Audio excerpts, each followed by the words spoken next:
The Chicago Bulls take the court today for the third preseason game, this one against the Milwaukee Bucks. Before we get into that game today, though, I want to talk about who's the bigger breakout candidate for the Chicago Bulls, either Dalen Terry or Julian Phillips, as both have been playing pretty solidly throughout preseason so far. I'm also going to talk to you guys about why Zach LaVine is showing the Chicago Bulls exactly what they want to see from him in the 2024-25 season. We're going to get into all that and more right after this.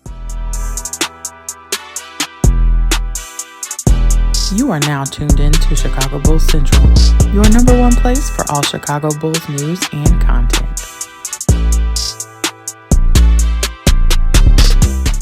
What's going on, Bulls fans? Welcome to another episode of Chicago Bulls Central, your number one spot for everything Chicago Bulls related. I'm the host there, Haize, but more importantly, you guys can follow the channel at Bulls Central Pod on every social media platform we happen to be on. With that being said, let's go ahead and get into this content for today, y'all. I want to start off talking about Dalen Terry and Julian Phillips.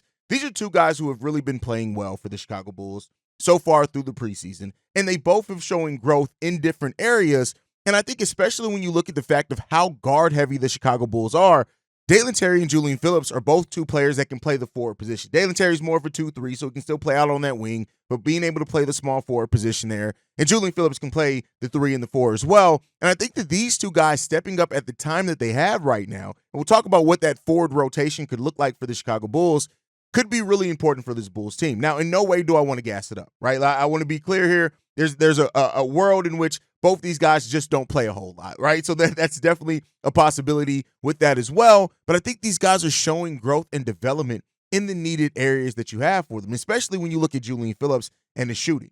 And Julian Phillips, much like Coby White last year and much like also Dosunmu last season, has already talked about how much Peter Patton has helped him refine his shooting motion, refine his shooting touch as well. And Julian brings something as far as defensive versatility and all those things that you could see him having a solid role for the Chicago Bulls. Now, in no way do I know how much that role is going to be, right? Coming into this preseason period, I really wanted to see if Dalen Terry and Julian Phillips could get ahead of a guy like Torrey Craig in the rotation. And we'll see. Torrey Craig's played one preseason game so far. Billy Donovan is always going to be a guy that bets on his veterans. But so far, Julian Phillips through 2 preseason games is averaging 26.5 minutes per game, which is actually leading the team in minutes. He's leading the team in preseason minutes. So to me, that shows that at least Billy Donovan wants to see what he looks like out there on the court, and he's probably doing exactly what he needs to in practice. He's also averaging 15 points per game, doing so on 57.9% shooting, and he's shooting the ball 54.5% from three-point range, taking 5 3-pointers per game, so it's not like with low efficiency. He's also getting 6 rebounds per game, 1 assist per game. He's averaging 1.5 turnovers per game and a half a block per game as well. Julian Phillips, when you look at the shooting touch of that, and keep in mind, he's a player that's not going to get a whole lot of shots more than likely during the regular season. So that 9.5 shots he's getting per game and hitting that at a decent clip, that shows the activity that he could bring and how he can help impact this Chicago Bulls team, I think, a lot. So I think that's a big thing when you look at there, that Julian Phillips has just really refined the things that he's already showed a little bit of doing well, and he's extended those things as well as far as that 3-point shooting. And that's one of the reasons why Julian Phillips dropped to the second round in the draft, is that his shooting touch in college just wasn't what it was in high school, much like with Manas Busilis playing for the G League Ignite versus high school, the prior year. So, for anyone who wants to hold out hope that Manas Busilis' 3-point shot is going to, fix itself over his first couple years in the league, maybe Julian Phillips can provide a little bit of a blueprint for that. But Julian is he's bringing so much of what the Bulls could need from him, especially being 6'8", a little bit on the lighter side. He's 205 pounds now, so that's really good. He came into the league under 200 pounds. So the fact that he's increased his weight, which hopefully could help increase his durability and his ability to guard some of the other stronger forwards in the league. Listen, I said it in, I think, yesterday's mailbag episode. If Julian Phillips ends up turning out for a player for the Bulls that is a high-level role player, right? That's right now where if he can do that, still being extremely young at 20 years old, then we'll look at, all right, is he going to take that to actually maybe be a starter level at some point for the Bulls? He turns 21 next month. So still a very young player, a very raw player. And so coming into year 2 with already what he brings energy-wise, what he brings as far as finishing around the rim, what he can bring with his length as far as shot blocking, those type of things, Julian Phillips can carve out a nice role for himself this year. And again, this isn't necessarily about him being the first player off the bench. We know that's going to Io. He's not going to be the first big off the bench either. That's going to go to Jalen Smith. And Torrey Craig could have also be ahead of him in that rotation. But, if you have guys like Modest Bucilis, Julian Phillips, and Dalen Terry that are part of your young core, show that they can be part of your rotation going forward, I think that offers a lot as far as this Bulls team and where they are as far as this pseudo rebuild, this retooling, whatever you want to call it, what they can do there. Next up then is Dalen Terry, right?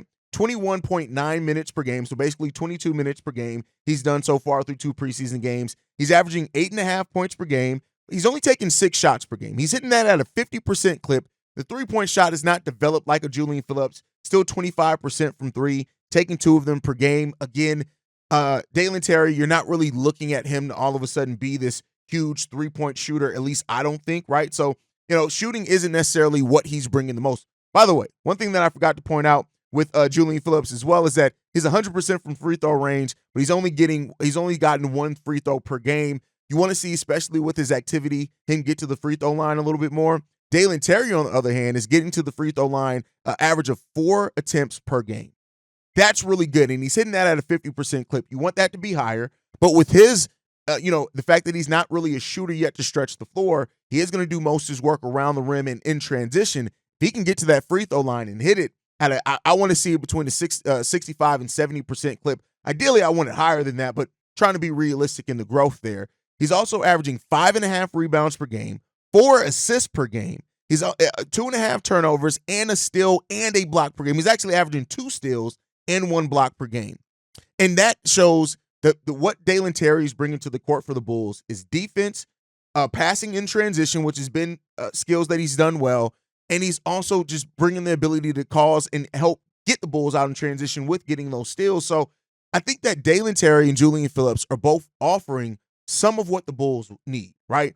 Especially at that position of being on the wing, being at the 4 for Julian Phillips.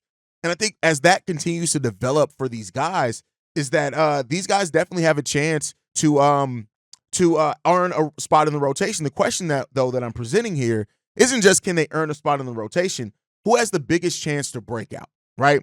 And as much as I do love Dalen Terry, right, I think Dalen Terry still being extremely raw as a player, still being extremely young as well. Like Dalen Terry is a very young player, even going into his 3rd year. He's 22 years old. He turned 22 in July, so he's going to be 22 the majority of the season. Him and Julian Phillips, 21 and 22, basically. I look at Julian Phillips as probably having the better chance to break out because of the offensive polish that Julian Phillips has. And I also think that three-point shooting, with the Bulls needing three-point shooting, if Julian can bring that consistently at any stretch, even if he can make 1 to 2 3-pointers per game, that could help the Bulls. He's also bringing defense. He's also bringing similar versatility to what Dalen Terry. I think Dalen is more of a disruptor on the defensive side of the ball, meaning that he is going to get steals. He's going to get out in transition. He's going to get more deflections. He's going to do that type of thing. Whereas Julian Phillips is a really good on-ball defender. He may not always get the blocks. He's going to get some of that. He may not always get the steals. He's going to get some, right? He's not going to get that as frequently, but I think when you look at more functional game-to-game on-ball defense, Julian Phillips is probably going to bring that a little bit more. So I think that if I had to pick between these two guys over who has the better chance to break out, I'd say Julian Phillips. He's just much more of a polished player. Even the things that Dalen Terry does well, which he does do some things well, he still kind of looks out of control at sometimes. We haven't seen that yet with Julian Phillips. Now, Julian Phillips, I think, still suffers from confidence at times, but not nearly at a level like Patrick Williams. So I think that both these guys have a chance to definitely get minutes. If we're talking about breakout, though, I think that Julian Phillips over the course of the season can go from somebody who may get some spot minutes initially, who could actually be right up there in that rotation when we're looking at Dosunmu, Jalen Smith, Modest Bucilis, Julian Phillips, Lonzo Ball when he's healthy. I think that those guys could eventually be that bench unit for the Bulls that not only could help, maintain leads, but could also help increase leads when you look at the mix between shooting, offense, and defense that those guys all bring to the court. And so, we'll see what happens overall with that. But let me know what you guys think down below. Who has the better chance to break out this year, Julian Phillips, or Dalen Terry? And do you think when the regular season starts, are these guys going to still be in the rotation, or is this just a kind of preseason thing that we're seeing that could fall off pretty soon? Now, I talked about the Bulls, the forward rotation for the Chicago Bulls. The Bulls have a very heavy guard rotation. This is something that we already know. Zach LaVine has been starting at the 3. That right there tells you that there's 3 guards starting in the lineup. So the forward rotation, really, when you look at it, when it comes down for the Bulls, is Patrick Williams, Manas Bucilis, Torrey Craig, Julian Phillips, and Jalen Smith, who's probably still going to get some minutes at the 5. So they still have some depth there. Right now, is some of that undersized? Absolutely, right? But I think that's becoming more common in the league. But I think where people talk about the Bulls being guard heavy, that they also forget to overlook, like, yes, I understand the size thing, and people are like, we need some 7-footers. But the forward rotation, we actually have a pretty solid forward. And keep in mind, Zach LaVine's still going to get some of those forward minutes. Dosunmu is going to get some minutes at small forward as well. So the Bulls have a solid rotation of forwards that they can use and go to. And the thing I like about all those forwards is they all bring something different to the table. When you look at P. Will, of course, defense, solid 3-point shooting that he can bring at times. He needs somebody to create for him. So far, he's not a creator himself. Torrey Craig as the vet, who's a 2-way player who can shoot some for 3 for you, also can be pretty damn good in rotation. Julian Phillips and Manas Bucilis, these young athletic forwards, these kind of more modern forwards that offer a lot of versatility. Julian Phillips, I think, is more polished offensively than Manas right now, but don't sleep on Manas Bucilis either in his aggression level. So I think we have a really solid rotation of forwards. Now, again, we're going to have some times where we're just undersized out there on the court. And the question is how can we utilize the quickness, speed, the length of our forwards, because we have a lot of forwards that have some length as well as far as wingspan. How do we use that to our benefit as well? So we'll see how those things work out. But the forward, or the center rotation, we talk about the Bulls being undersized. It's more that center rotation than it is the forwards. But we'll see how that develops for the Bulls over time. Let me know what you guys think on that down below. Now, I want to spend some time. We're going to get into Zach LaVine here in a second. Talking about Talen Horton-Tucker. Now, this is a player that came into the Chicago Bulls on an Exhibit 10 deal, camp deal basically, and right now does not have a contract for the 2024-25 season, technically. He is competing to try to win that last roster spot from Ernolot Batum, who has a non-guaranteed deal. And so far through games, the 2 preseason games, Talen Horton-Tucker has quietly, now I wasn't as impressed with him in the first preseason game as some Bulls fans were. But in that second preseason game, especially how he stepped up in the fourth quarter, again, it was against basically G League competition, but you got to look at what he's able to perform. Talen Horton-Tucker through preseason so far is averaging 16 minutes per game. He's averaging 12 points per game on 40.9% shooting from the field, 25% from 3-point range, so not great there, especially as a guy who's talked about like a 3-and-D player. 3 rebounds, 2.5 assists, 2 steals, and 1 block per game. The fact of the matter is this. If you're looking at the performance on the court by what we're seeing, now this can change. It's 2 preseason games. We got 3 left. We could very well see over these last 3 games, maybe Ernolot plays more, maybe Lofton plays, maybe EJ Liddell plays. But right now, with the way that he's been performing, with also the fact of how Billy Donovan does like his veterans, while Talen Horton-Tucker's only, 23 years old, still a young guy, right? But he's been in the league for 4 years, and he's averaged 20 minutes per game, basically, over that time period as well. He's a guy that you've been able to see what he's done at the NBA level, and those tend to be guys that Billy Donovan does lean towards. Now, he's a 6'4", small forward, undersized there, but as we know, with the Chicago Bulls, does that even really matter? At this point, should we even be talking about anybody being undersized for the Chicago Bulls? Because Billy Donovan looks at that and says, I don't give a shit.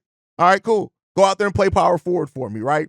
So Talen Horton-Tucker, over the course of his NBA career, has averaged 21 minutes per game, playing 247 games, and started 55 of those games. So that is something that I do think, in admitting that Billy Donovan is going to weigh into his decision on his rotation and his last spot. Now, it comes down to Arturas Karnisovas is going to make that decision. He's the guy that decides the roster, but Billy Donovan's going to have somewhat of a say in that. THT has so far separated himself from Ernolot Batum, Kenny Lofton Jr., and EJ Liddell. It's not even comparable because those guys aren't playing. Kenny Lofton Jr. isn't playing. EJ Liddell isn't playing. Ernolot got into the first preseason game for like 2 minutes, and that was it. Didn't get into the second game. So based off the data that we have now, it's a good thing to assume that THT has passed those guys up as far as on the depth chart. Now, the question is that if that happens, right, with the Bulls, also they signed Javon Freeman-Liberty and then waived him because he's going to sign a G League contract instead of a two-way contract. The Bulls still have an open two-way contract. Could that end up going to Ernelat, right? Because they can't put THT on it. He's been in the league too long. They can't sign him to a two-way contract. So there's a chance that the Bulls are able to live in both worlds, and then your two-way players are DJ Stewart, Adama Sanogo, and Ernelat, with EJ Liddell and Javon Freeman-Liberty signing just straight-up G League deals, right? And so that's that's something that the Bulls could very well look at. Now, I don't know if Ernelat would want to stay with the Chicago Bulls if his non-guaranteed deal gets waived. At that point, he can choose to go to any team. He's best friends with Alfred Sengun. Maybe he wants to go to Houston. That's a team that has some huge upside. Now, I don't think he's going to get into the rotation there, just like he's not going to be here, but there's some things there to point to as well. But THT is separating himself right now in that G League competition. In that last roster spot competition. And we'll continue monitoring how it goes into tonight's third preseason game. Now, in talking about the preseason as well, I want to talk about Zach LaVine's preseason play so far. And I don't want to gas it, right, so to say, but I do want to evaluate it, right? So if the Zach LaVine that we've been seeing so far in preseason is the Zach LaVine that we see in the regular season, Zach LaVine may be in store for one of his best seasons yet. And the reason why I say that is Zach LaVine, through 2 games, is averaging 17.5 points per game, but only taking 10 shots per game. And then, as a matter of fact, if you look at the Chicago Bulls' last preseason game, in which he scored, over 20 points, he did that on like 12 shots.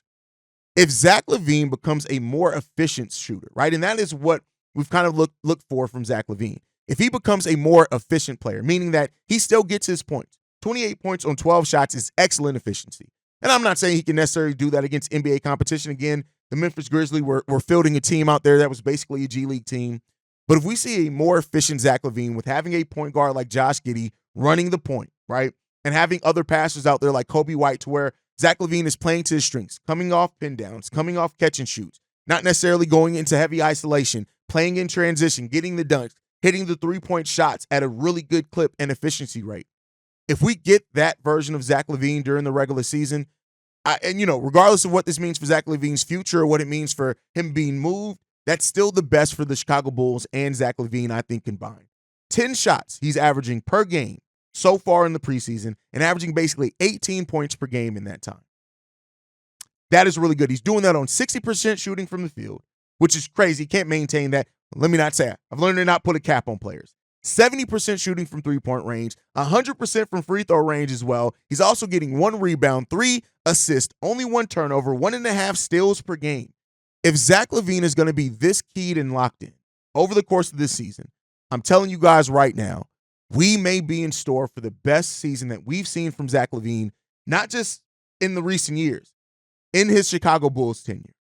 And I really think that with the way that the ball movement, with the quicker a pace that the Bulls are playing with the fact that the Bulls are getting up more shots as well during this time, if this maintains during the regular season, you could very well see a Zach LaVine.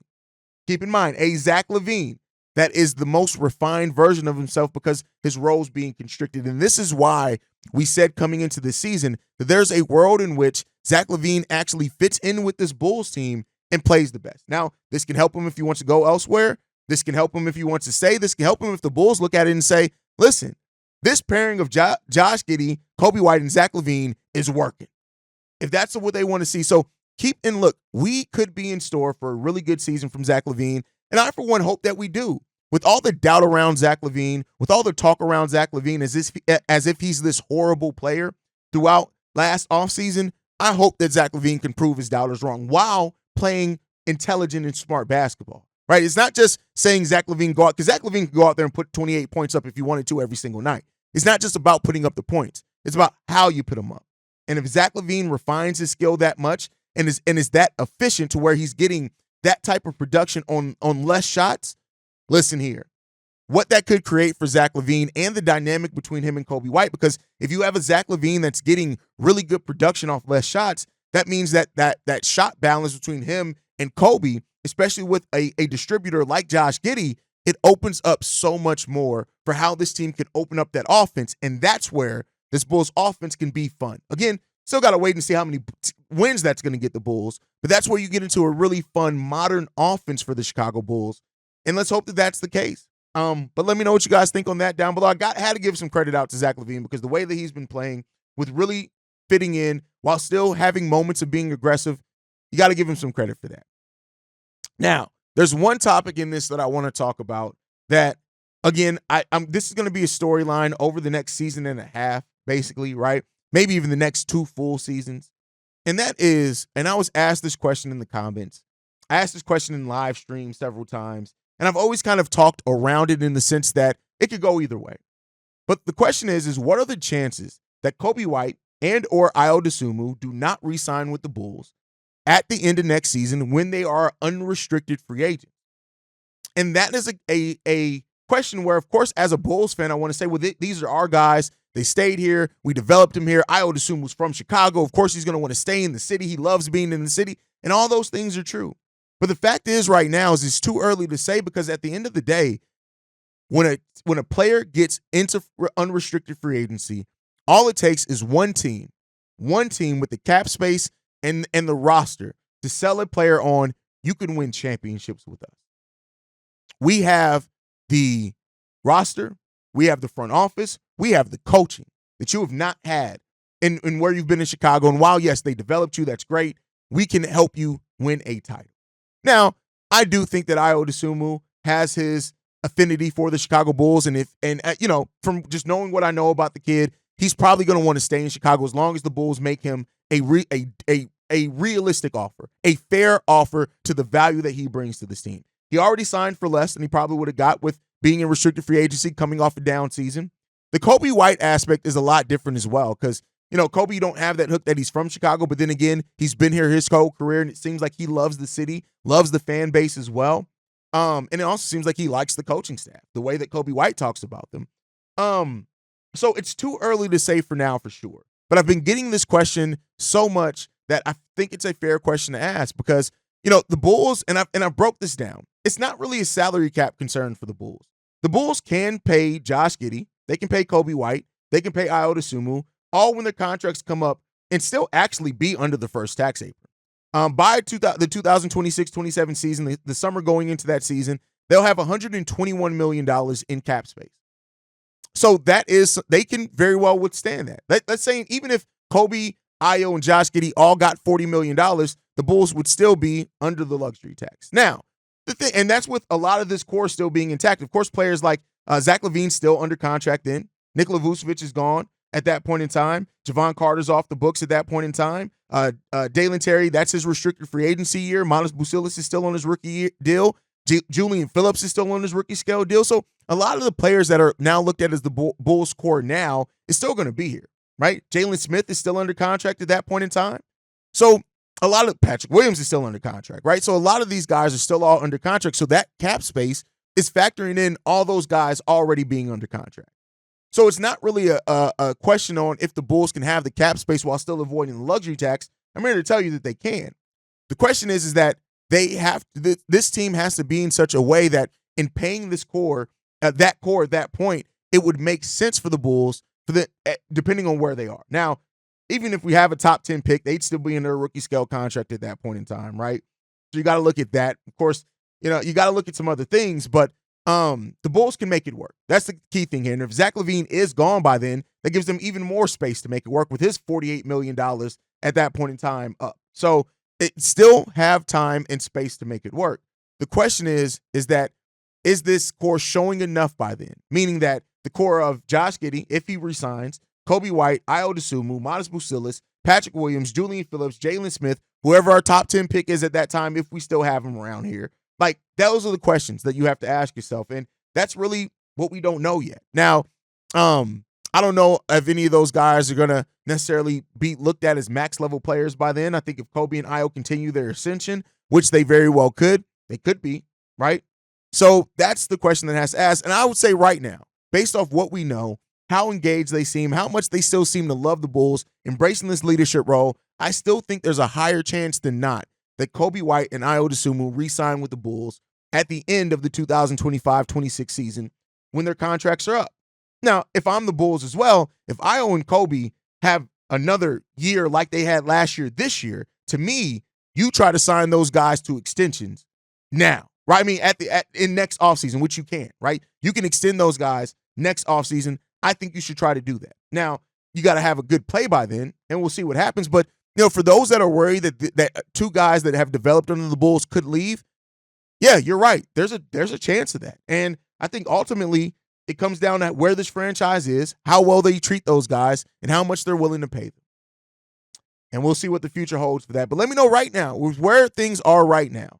Do you think that the Chicago Bulls are going to re-sign, if Coby and Io are going to want to re-sign with the Bulls at the end of the 2025-26 season? And if they aren't, let's say the Bulls are trying to get contract extensions done with them to avoid them going to unrestricted free agency, at that point, the Bulls maybe look to move one of them, if not both.